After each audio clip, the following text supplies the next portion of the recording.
Since there's a new Planet of the Apes movie, I decided I would go back and watch a few of the older ones. So here's a recap of this prior movie. I can't recall the name, but it will be in the subject line. So this movie begins after the Simian flu, which had some connection, just going back a little bit, to some testing that they were doing with the apes in the prior movie. So we had seen where one of the assistants had something had happened in the lab, and there was some chemical, and he was, somebody yelled at him to put his mask on, but he was fumbling around, and so he didn't get it on time. And so we see towards the end of the prior movie that he was, getting sick, and he was coughing, and so that was where we knew that something had gone wrong. So now in this movie, we found out that that virus that was passing around, the flu, had wiped out a significant portion of the population. And so we see where there's an outpost, which looks to be in California somewhere, where most of the remaining humans are. And then there's a settlement of the apes, where they have a community that they're building there. They're separate from the humans. And, it looks to be a combination of those apes who escaped the lab, as well as those from the zoo. So there's a combination of apes. There's some who are who have higher intelligence, they can speak, and then you have the regular apes. So they're living together, and although some can speak and some can't, they have some kind of sign language or system of symbols where they're able to communicate. And so they're living together, and they have their little community going. So now, of course, we see where humans are now encroaching on their settlement, and they are not happy. They scared them out of there. And, after the guys left, they go back to the compound or the outpost for the humans, and they had brought a bag that one of the humans had left there, and they delivered a warning. They told the leader of that community, look, we don't want a war, but do not come back. And then they left.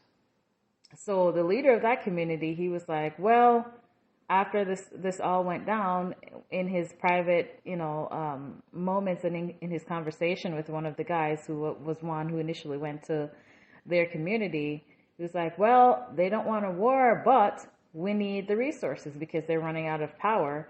And apparently there's a dam that's on their, community or on their land or wherever they're located that they need to be able to, have power. And they're going to lose power here in a few days. So they have to figure out a way. They got to fight. So it seems like it's inevitable because the apes don't want them there and they need power.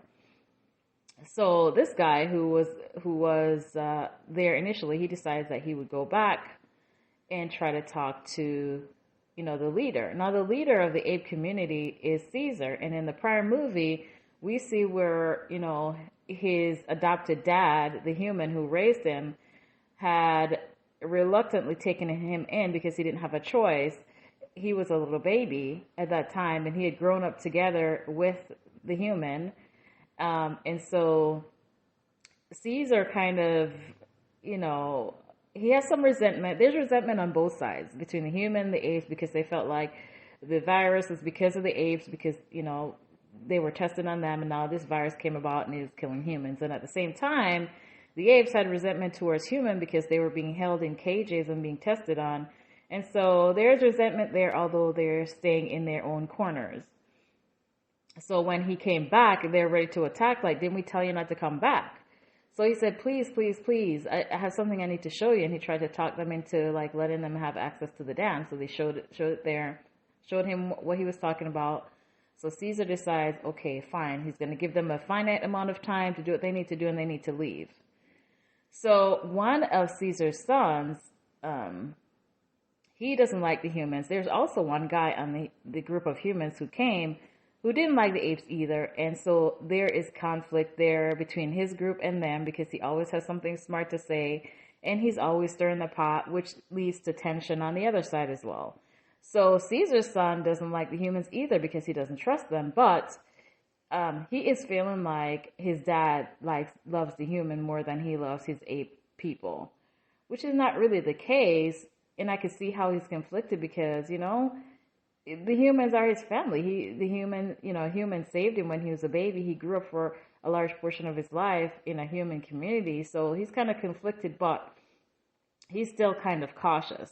But he has, some kind of empathy in his heart for what the humans are going through. So that's why he allowed them to stay. So, of course, now the son, I can't remember what his name is, he decides like he doesn't trust the humans. They have to be up to something. So he's going to go find out what they're up to.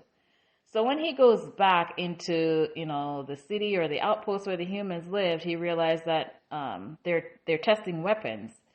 So he was like, okay, I have to tell Caesar because the humans can't be trusted. He feels like they're going to attack them or something.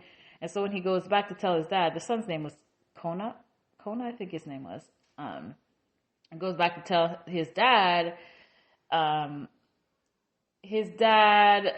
didn't give the response that he wanted. And so they ended up fighting, and his dad was like, okay, they got into a bloody fight. His dad was like, ape don't kill ape. So he had to garner up some self-control and, let it go. Of course, from there, his son is resentful, and he was like, okay, fine. You don't want to do anything about it, then I guess I'm going to have to. So this is where now there's a fracture in the ape community because the son and the dad are not seeing eye to eye. So he goes back now to the community of humans, and there were these two guys that he had seen before, and he's jumping around, being cute. They're thinking that he wants to play. They're drinking, and so they're like, oh, I think he wants to drink too, and he's there under the guise of, wanting to be friendly and not really knowing what's going on, the typical ape, stereotype, I guess, that he's stupid or something. And so he grabbed a weapon, and then this is where all hell breaks loose, because then now, once there's a death of humans related to the apes, there is going to be war. It's almost like he wanted a war or something.